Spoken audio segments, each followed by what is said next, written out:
تو قرآن کو 3 دن میں نہیں سمجھا جا سکتا. 3 دن کیا، خدا کی قسم پوری زندگی کھپا دو. اگر اماموں کی تقلید نہیں کرو گے، تفاسیر کو مد نظر نہیں رکھو گے، بزرگوں کی غلامی نہیں کرو گے، قرآن کی ایک آیت نہیں سمجھ سکتے. اور جب ان سے ہٹے بزرگوں سے تو نتیجہ کیا ہوا؟ آئیے ذرا ان صاحب کو سن لیجئے. جانتے ہو کون ہے یہ؟ شکل دکھائیں بھائی، ابھی بولنا بعد میں بولیں گے. یہ طاہر غیاوی صاحب زندہ ہے. یہ بڑے چیخ کر کہتے ہیں قرآن سمجھنا ہے تو ہمارے مدرسے میں آ کے سمجھو. ذرا سنو ان کی. قرآن سمجھنا ہے تو دیوبند میں سمجھنا ہوگا، مولانا اشرف علی صاحب تھانوی سے سمجھنا ہوگا، مولانا اشرف علی صاحب تھانوی سے سمجھنا ہوگا. قرآن کی اسی حقیقت کو مولانا تھانوی نے کہا ہے، کوئی ضروری نہیں ہے کہ ایک نبی کے علم میں کائنات کا ہر ذرہ اور ہر بات ہو. قرآن سمجھنا ہے تو دیوبند میں سمجھنا ہوگا، مولانا اشرف علی صاحب تھانوی سے سمجھنا ہوگا، مولانا اشرف علی صاحب تھانوی سے سمجھنا ہوگا. قرآن سمجھنا ہے تو دیوبند سے سمجھنا ہوگا، مفسروں سے نہیں، اماموں سے نہیں، ان کے دیوبند سے سمجھنا پڑے گا جہاں دیو اور بند ہے. قرآن سمجھنا ہے تو مولانا اشرف علی تھانوی صاحب سے سمجھنا ہوگا. چلیے آئیے دیوبند سے اور تھانوی سے سمجھتے ہیں. تھوڑا سا دیکھیں ذرا یہ کیا سمجھے قرآن کو. یہ ہے سعودیہ دے قرآن کا ترجمہ چھاپا یہ محمود حسن صاحب کا. یہ لوگ محمود الحسن بولتے ہیں. تھانوی صاحب کے استاد ہیں اشرف علی تھانوی کے. میں نے کہا چلو استاد سے شروع کرتے ہیں کہ دیکھیں پہلے استاد کتنا سمجھے تو تھانوی صاحب کا کیا حال ہے. یہ محمود الحسن ایک زمانے میں ان کا ترجمہ قرآن سعودیہ نے چھاپا تھا اور یہ بھی حاجیوں کو دیا گیا تھا بڑے سائز میں. ہمارے والد کو حج کے لیے گئے تھے تقریباً 18 سال پہلے کی بات ہے. اس وقت مخاطب اور نا ایمان یہ ترجمہ سکھائیں گے. یہ لوگ 3 دن کے اندر آؤ قرآن سیکھے، یہ سکھائیں گے. تو نہ جانتا تھا کیا ہے کتاب نہ ایمان. پڑھنے والا سوچیں گا یار نبی پر ایک وقت ایسا ضرور گزرا کہ جب ایمان ہی نہیں جانتے تو حالت کفر میں تھے. مطلب ایمان کی ضد کیا ہے؟ ارے کیا ہے بھائی؟ کفری ہوا نا. یا تو ایمان جانے گا یا کفر. ایمان ہے تو کفر نہیں اور کفر ہے تو ایمان نہیں. کفر اور ایمان ایک جگہ جب سکتے.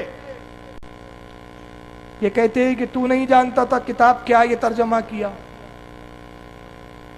آئیے تھانوی صاحب کیا ترجمہ کرتے ہیں تو ان کا بھی ترجمہ سن لیجیے. یہ مولانا اشرف علی تھانوی کا ترجمہ. آپ کو نہ یہ خبر تھی کہ کتاب اللہ کیا چیز ہے اور نہ یہ خبر تھی کہ ایمان کا انتہائی کمال کیا ہے.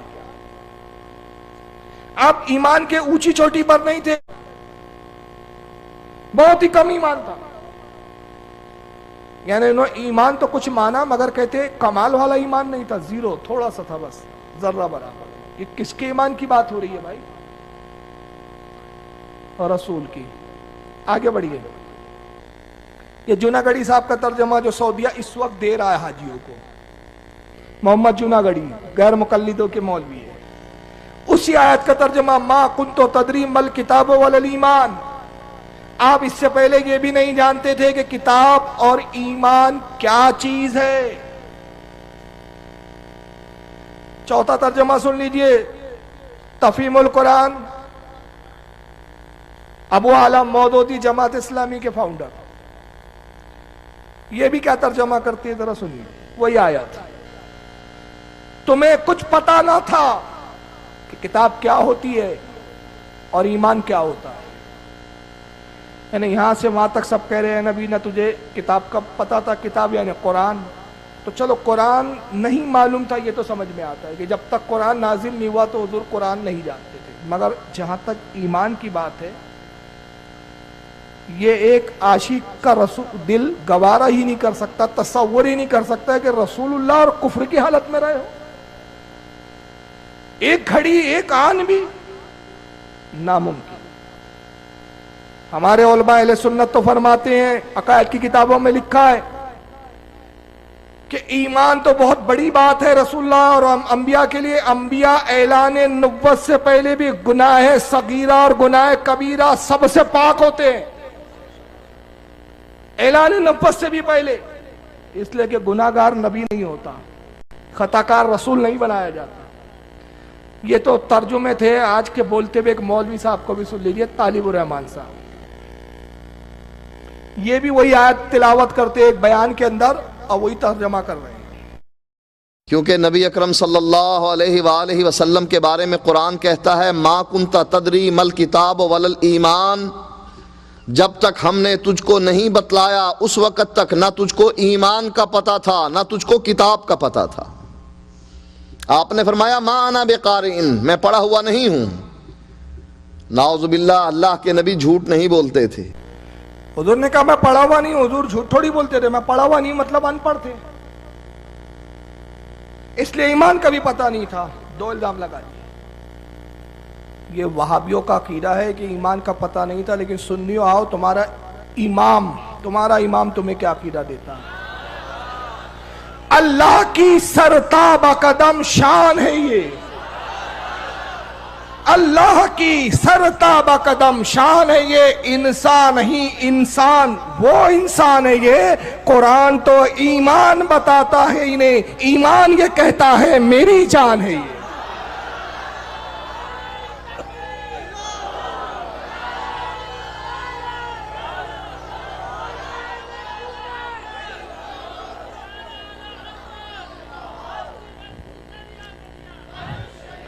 کون سا مذہب چاہیے، کون سی جماعت؟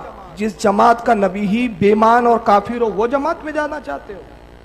ہماری جماعت کا نبی ایمان والا نہیں، جملے واپس لے رہا ہوں، خود سراپا ایمان. ہو سکتا ہے آپ کچھ ہوشیار جب بعد میں میری تقریر پہ تبصرہ کرے تو کہیں گے دیکھیے گھما رہا ہے، باتوں میں الجھا رہا ہے. قرآن کا لفظی ترجمہ تو صاف ہے، ماں نفی کے لیے آتا ہے، مجھے بھی پتا ہے اتنا. یہ کیا فرما رہے؟ ماں کنتا، تو نہیں جانتا، ماں نفی کے لیے. ماں کنتا نہیں جانتا، کیا نہیں جانتا؟ نہیں پتا. کیا پتا نہیں؟ مل کتابو، کتاب کیا ہے، ولل ایمان، ایمان کیا ہے. میں کہتا ہوں ہر جگہ لفظی مفہوم و ترجمے نہیں لیے جاتے. یہ 3 دن کی پڑھائی کے نتیجے والے لوگ ہیں. اگر قرآن کو سمجھنے کے لیے وقت دیا ہوتا تو ایسی جہالت نہیں کرتے. ہر جگہ بے عینی لفظ مراد نہیں لی جاتی. میں ایک اردو کی مثالیں آپ کو سمجھاتا ہوں.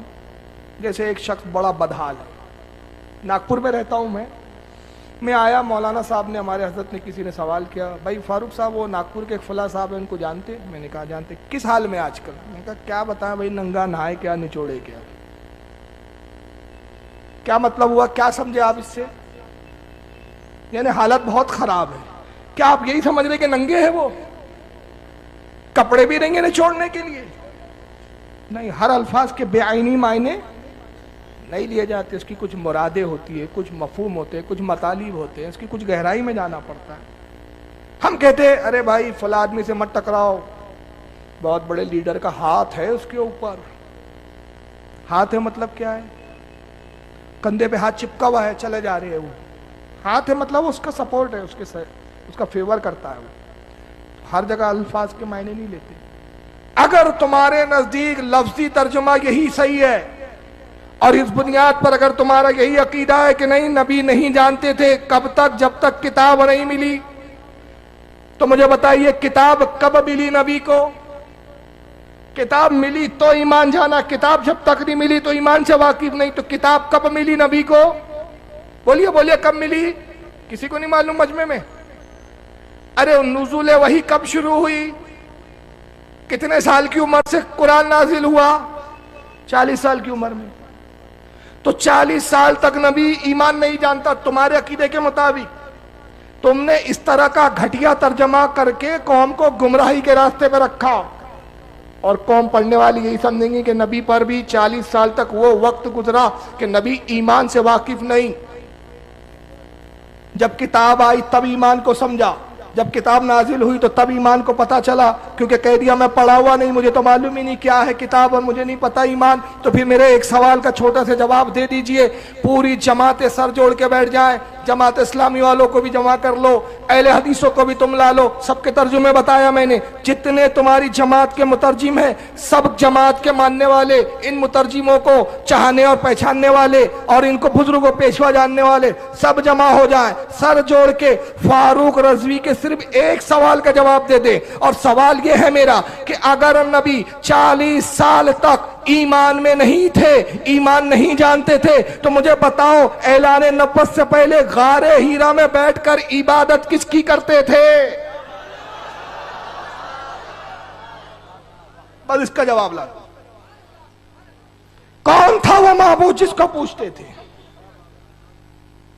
اور اگر تم ان روایتوں کو مانتے ہو، کیونکہ ان کو پھر فضائل کی روایتوں میں ایک بخار آتا ہے کہ ضعیف ہے، ہم نہیں مانتے، اگر مانتے ہو کیونکہ یہ روایت متواتر ہے، ہر کسی نے لکھا، ہر عاشق رسول نے جب نبی کی ولادت کا ذکر کیا یہ روایت کو ضرور جگہ دی اپنی کتاب میں۔ اگر نبی ایمان نہیں جانتے تھے تو مجھے بتاؤ جب آقا پیدا ہوئے تو یہ کیا کہہ رہے تھے؟ رب حبلی امتی، اور رب حبلی امتی وہ کون سی امت تھی جس کو یاد کر رہے تھے؟ اس کا جواب لاؤ، قیامت آئیں گی اس کا جواب نہیں لا پائیں گے، کیونکہ اگر قوم سے کہیں گے نا نہیں مشرک تھے، ایمان نہیں جانتے تھے، جھوٹے پڑ جائیں گے، اور اگر ایسے لفظی ترجمے کرو گے، ایک ہوتا ہے ترجمہ قرآن، سن لیجئے بڑا فرق ہوتا ہے۔ حضرت محدث اعظم ہند رحمت اللہ تعالیٰ علیہ بڑی پیاری بات فرماتے کنز الایمان کے بارے میں، وہ کہتے ہیں کہ اعلیٰ حضرت فاضل بریلوی شیخ سعدی کے ترجمہ قرآن کو بہت سراہتے تھے۔ شیخ سعدی کا فارسی سب سے پہلا ترجمہ قرآن کا فارسی میں ہوا، شیخ سعدی نے کیا۔ اعلیٰ بڑی تعریف کرتے تھے ان کے ترجمہ قرآن کی، کہتے تھے بہت بہترین ترجمہ ان کا ہے۔ محدث اعظم فرماتے ہیں کہ شیخ سعدی نے کنز الایمان کو نہیں دیکھا، اعلیٰ حضرت کا دور نہیں پایا، وہ بہت پہلے کے، یہ بہت بعد کے، لیکن خدا کی قسم اگر وہ کنز الایمان کو پڑھ لیتے اور دیکھ لیتے تو وہ کہہ دیتے ترجمہ قرآن دیگرست علم القرآن دیگرست، یعنی ترجمہ اور ہے، قرآن کا علم حاصل کرنا اور ہے۔ تو اعلیٰ حضرت نے ترجمہ نہیں کیا، قرآن کی ترجمانی کی ہے، انہوں نے ترجمہ کیا ہے، جبکہ قرآن میں تضاد نہیں ہوتا۔ قرآن میں تضاد ہو سکتا ہے کہ بھائی بولیے، ہو سکتا ہے؟ اگر اس آیت سے یہی مراد ہے کہ میں ایمان نہیں جانتا تھا تو پھر اس آیت کا کیا جواب ہے؟ پارہ نمبر 8 ہے سورہ انعام، آیت نمبر 162 163، بڑی مشہور آیت ہے جو قربانی کرتے وقت پڑھی جاتی ہے۔ جب بھی قربانی کرتے یہ آیت دعا میں پڑھی جاتی ہے۔ اللہ فرماتا ہے قل ان صلاتی و نسکی و محیایا و مماتی للہ رب العالمین۔ اللہ فرماتا ہے حبیب فرما دے، قل فرما دے، ان صلاتی و نسکی و محیایا و مماتی للہ رب العالمین، اے حبیب فرما دیجئے میری نمازیں، میری قربانیاں، میرا جینا، میرا مرنا سب رب العالمین کے لیے، میری قربانی رب العالمین کے لیے، میری نماز رب العالمین کے لیے، میرا جینا بھی رب العالمین کے لیے، میرا مرنا بھی رب العالمین کے لیے، لا شریک لہو، اور حبیب کہیے اس کا کوئی شریک نہیں، کوئی اس کا ساجدار نہیں، وَبِذَالِكَ أُمِرْتُ وَأَنَا أَوَّلُ الْمُسْلِمِينَ، اور حبیب اعلان کیجئے کہ مجھے رب سے یہی حکم ملا کہ میں کہہ دوں میں سب سے پہلا مسلمان ہوں، سب سے پہلا مسلمان، زمین بھی مسلمان، ہر کائنات کی شے اسے سجدہ کر رہی ہے، سب مسلمان، چاند مسلمان، سورج مسلمان، سیارے مسلمان، جنت مسلمان، ہر نفس ہر چیز مسلمان، اور نبی سے کہا جا رہا ہے کہو میں سب سے پہلا مسلمان، جب زمین نہیں تھی میرا وجود تھا، میرا نور تھا اور میں مسلمان تھا، جب آسمان نہیں تھے میرا وجود تھا، میں مسلمان تھا۔ تو ایک طرف اللہ کہہ رہا ہے تو سب سے پہلا مسلمان، اور دوسری طرف کہہ رہا ہے تو ایمان ہی نہیں جانتا تھا۔ تو قرآن میں تضاد نہیں ہو گیا؟ اچھا پھر کب سے کیا حالت میں تھے؟ ایک حدیث میں آپ کو بڑی معتبر پیش کر دوں جو صحیح حدیث ہے۔ یہ کتاب کا نام ہے تاریخ الکبیر، دیکھیے دکھائیے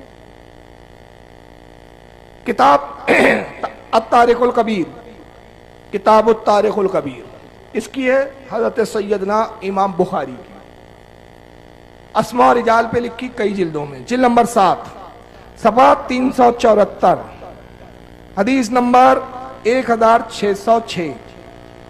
امام بخاری کہتے ہیں ان میسرۃ الفجر قال قلت یا رسول اللہ متی کنت نبیا، صحابی رسول حضرت میسرہ فجر سے روایت ہے، وہ کہتے ہیں میں نے نبی پاک صلی اللہ علیہ وسلم سے عرض کیا، پوچھا اے اللہ کے نبی آپ نبی کب بنائے گئے؟ یاد رکھو کوئی کافر نبی نہیں ہوتا، نبی ہونے کے لیے شرط اولین ہے مومن ہونا۔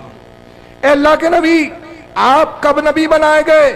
قالا کنت نبیا وآدم بین الروح والجسد، آقا نے کہا سنو اے میسرہ میں اس وقت بھی نبی تھا جب آدم روح اور جسم کے درمیان میں تھے، میں اس وقت بھی نبی ہوں۔ اور اس حدیث کو پھر امام حاکم نے بھی لکھا، امام احمد ابن حنبل نے بھی لکھا، امام بہقی نے دلائل النبوت میں لکھا، امام طبرانی نے اس کو معجم الکبیر میں لکھا، امام ابو نعیم نے حلیۃ الاولیاء میں لکھا، اس کو امام ابن جوزی نے الوفا میں لکھا، جلال الدین سیوطی نے الخصائص الکبریٰ میں لکھا، خود ان کا بہت بڑا علامہ ابن تیمیہ اس نے بھی اپنے الفتاوی میں لکھا، ابن کثیر بھی ان کا بہت بڑا عالم، اس نے بھی البدایہ والنہایہ میں لکھا جلد صفحہ 321 پر۔ ایک طرف آقا کہہ رہے ہیں میں اس وقت بھی نبی تھا جب آدم مٹی جسم اور روح کے درمیان میں تھے، قرآن کہہ رہا ہے سب سے پہلا مسلمان ہے حبیب تو ہے، تو اس آیت سے پھر ایک کیسے مراد لی جا سکتی ہے کہ ایمان نہیں جانتے؟ تو مفسرین پھر یہاں تشریح کرتے ہیں، حضرت امام ابن خزیمہ کہتے ہیں، حضرت امام حسین بن فضل فرماتے ہیں، حضرت امام قرطبی کہتے ہیں، حضرت امام قشیری فرماتے ہیں، یہ تمام ائمہ کہتے ہیں کہ یہاں ولل ایمان سے مراد ایمان نہیں بلکہ احکام شرع ہے، شریعت کی تفصیلات ہے، قانون ہے، کانسٹیٹیوشن ہے۔ تو اعلیٰ حضرت نے ترجمہ کیا ہے حبیب اس سے پہلے نہ تم کتاب جانتے تھے نہ احکام شرع کی تفصیل جانتے تھے۔ تو یہ اعلیٰ حضرت کی ذات ہے جو ہمارے ایمان کا تحفظ کرتے ہوئے نظر آ رہے ہیں۔